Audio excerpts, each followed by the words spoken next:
Bom, eh, essa semana aí, semana passada, o Lula eu já falei para vocês, eu defendo o Lula, depois da eleição de 2022, eu passei a defender o Lula com unhas e dentes pela sua eleição, mas as minhas críticas são pela esquerda. E eu não vou deixar de fazer crítica ao Lula, porque a gente sabe que o Lula é um pelego.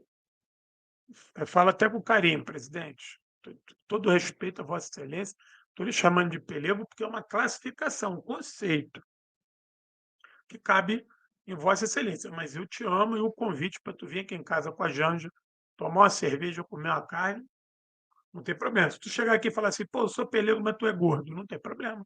São constatações do concreto. Então, está tudo certo". Aí o Lula me dá uma declaração que ele não estava preocupado com 64, que 64 ficou para lá, que os generais de hoje eram criança na época. Uma declaração infeliz. Uma declaração que eu entendi.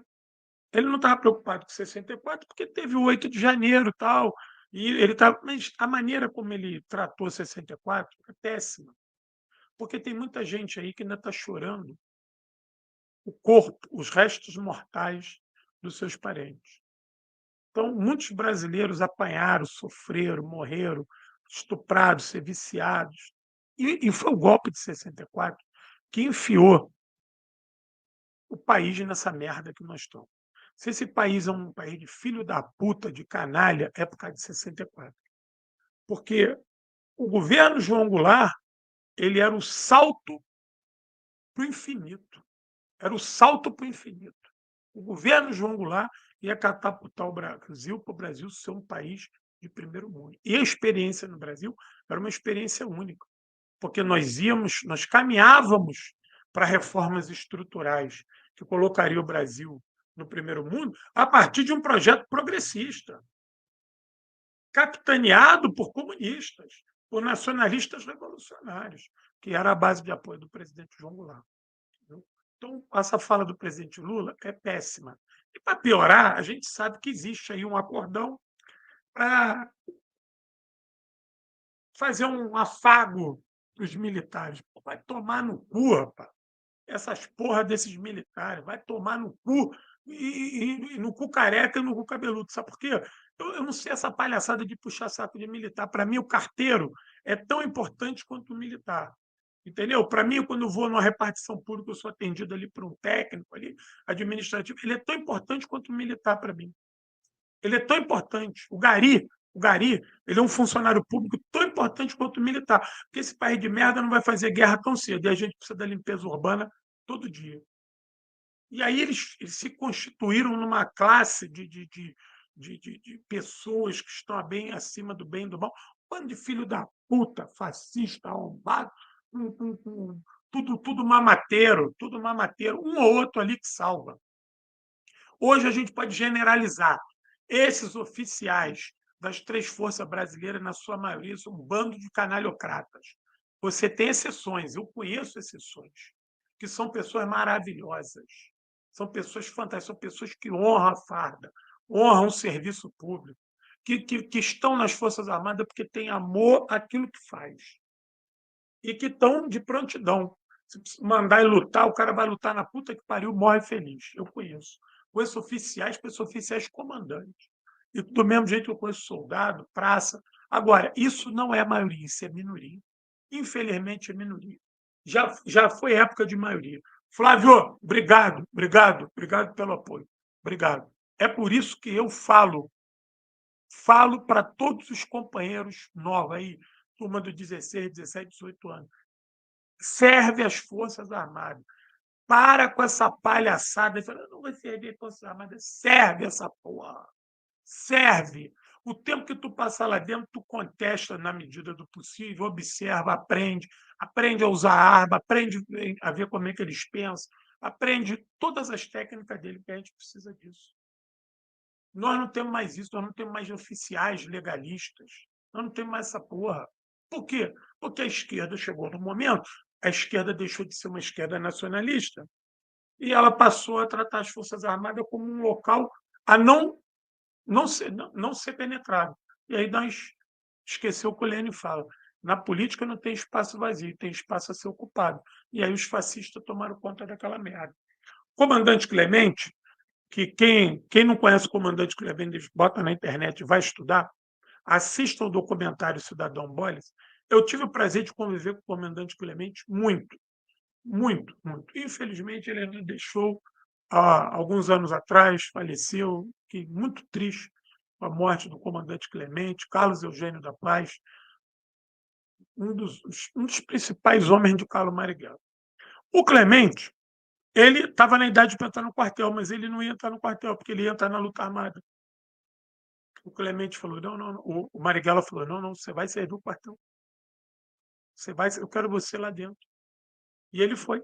Ele foi soldado do Exército, cumpriu lá os 11 meses dele de recrutamento, de serviço militar obrigatório. Quando saiu, ele entrou para lutar armada. E foi um dos maiores guerrilheiros que esse país tem, um dos maiores combatentes que esse país tem. E detalhe, com direito à anistia, ele se reformou como terceiro sargento, e recebendo a pratinha dele como militar do Exército, que ele tinha direito, foi para o exílio, sofreu pão que o diabo amassou, pão que o diabo amassou. Poucas vezes eu vi uma pessoa tão atordoada, tão desgastada pela perseguição, pelo exílio, pelo medo de morrer, pelo medo de ser. Uma vez o comandante falou assim para mim, não esqueço isso: João, a maior pergunta que eu me fiz a vida toda, porque só eu sobrevivi. Do grupo tático dele, só ele sobreviveu. Da turma que ele tinha contado da LN, só ele sobreviveu. Todos morreram. Todos morreram. Entendeu? Porra, então esse cara foi servir no quartel. Servir lá em. Então aqui não, aqui a gente não tem. Aqui o jovem de esquerda não quer ser oficial da AMAN, não quer ser oficial da aeronáutica. Porra, eu acho isso um erro gravíssimo, um erro estratégico da esquerda gravíssima. Ela não incentivar para a gente ter oficial aviador, oficial do Exército, almirante. Eu fui. Quem vê lá o meu Instagram, no Facebook, essa semana foi aniversário do Corpo de Fuzileiros Navais. Eu tive o prazer de ser convidado pelo almirante Carlos Chaga, chefe do Corpo de Fuzileiros, comandante-geral do Corpo de Fuzileiros Navais da Marinha do Brasil. Ele está no rol desses que eu falei, dessas exceções agora há pouco, no rol de gente honesta, gente de brasileiro mesmo, brasileiro, militar de verdade. E ele é um comandante da tropa mais operacional, de maior prontidão do Brasil, é o Corpo de Fuzileiros Navais. Ele é o comandante. Entendeu? Ele é que é o comandante. A gente viu a importância desse momento que eu vou falar dos militares legalistas, do almirante Aragão, dos fuzileiros navais dele legalistas. Por quê? Porque a esquerda tinha trabalho nas Forças Armadas. Paulo, obrigado! Tive a alegria de conhecer um oficial remanescente 35, depois da hegemonia neoliberal, que era ruim, ficou pior. Perfeito. Obrigado. Obrigado pelo apoio, e é isso mesmo. A única garantia de democracia é o fuzil ao homem trabalhador, Vladimir Lenin. Perfeito, Letícia. A frase do nosso querido Vladimir Ilyich Leonov, que é democracia.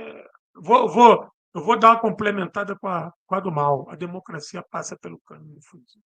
Obrigado, Letícia. Beijo. Mas essa frase, quando o Lênin, quando o Mal falou, deu problema. Aí depois ele, mais à frente, em outro momento, ele disse o seguinte: partido controla o fuzil, mas o fuzil não controla o partido. Ele teve que dar a emendada ali, que tinha uma galera que acreditou que podia resolver tudo pelo fuzil. Não dá. Pois é, a mãe do Clemente e o pai eram um casal de guerrilheiros. Eles é que eram da LN, entendeu? Ela o casal, mãe e filho, eram ligados ao Marighella e à LN. E o Clemente, como filho, entrou ali. Foda, uma família de guerrilheiro, que nem do nosso querido comandante Jacques Dornella, capitão do Exército Brasileiro, e o homem da guerrilha de Caparaó. Família toda de guerrilheiro, pai, mãe, irmãos, todo mundo guerrilheiro. Todo mundo foi para a guerrilha de Caparaó. Tio, todo mundo combatente. Bom, a gente já entrou nessa questão do Brasil, dessa fala infeliz do Lula.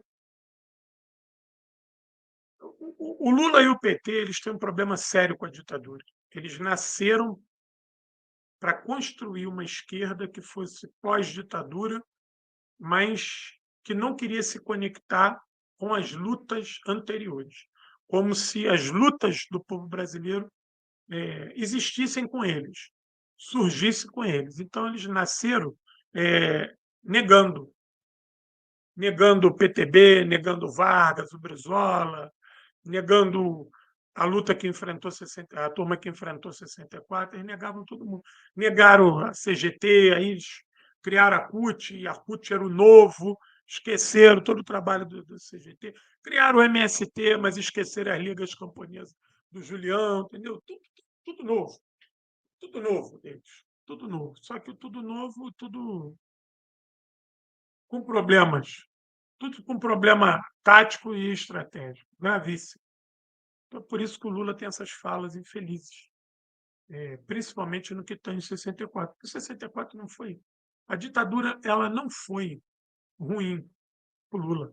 O Lula, tem, até porque, palavras dele mesmo, ele apoiou o golpe de 64. Ele era jovem, ele fez uma autocrítica. Eu era muito jovem, não entendia, apoiei o golpe de 64. Ele apoiou. Depois, lá na frente, já morando em São Paulo, como trabalhador metalúrgico, ele vai fazer movimento sindical e aí vai se colocar à frente contra a ditadura. Mas, então, essas falas infelizes do Lula, vindo do presidente da nação, caíram muito mal, muito mal. E a gente sabe que o Lula é assim, né? Ele dá um no cravo e dois na ferradura e fodeu. Mas é o que tem. Eu já falei para vocês que eu vou criticar o Lula pela esquerda. Antes de 2018, eu era muito hostil ao Lula, muito hostil. Mas depois de 2018, a guerra híbrida, o golpe, Dilma, Bolsonaro, eu acho que eu passei a entender um pouco melhor o papel do Lula, entendeu? Então eu passei a respeitar mais o Lula em virtude da realidade que a gente tem. O Lenin falava isso. Nós não podemos viver no idealismo. O que a gente tem na realidade? O que nós temos aqui de palpável, de concreto? O Lula? Meu irmão, eu vou com o Lula. Eu vou com o Lula. O que tem é o Lula, então bora, vamos de Lula. Eu não posso botar água na caldeirinha dessa direita que virou fascista. A direita no Brasil são os fascistas. Esse negócio de direita liberal, essa direita do sapatênis, esquece isso.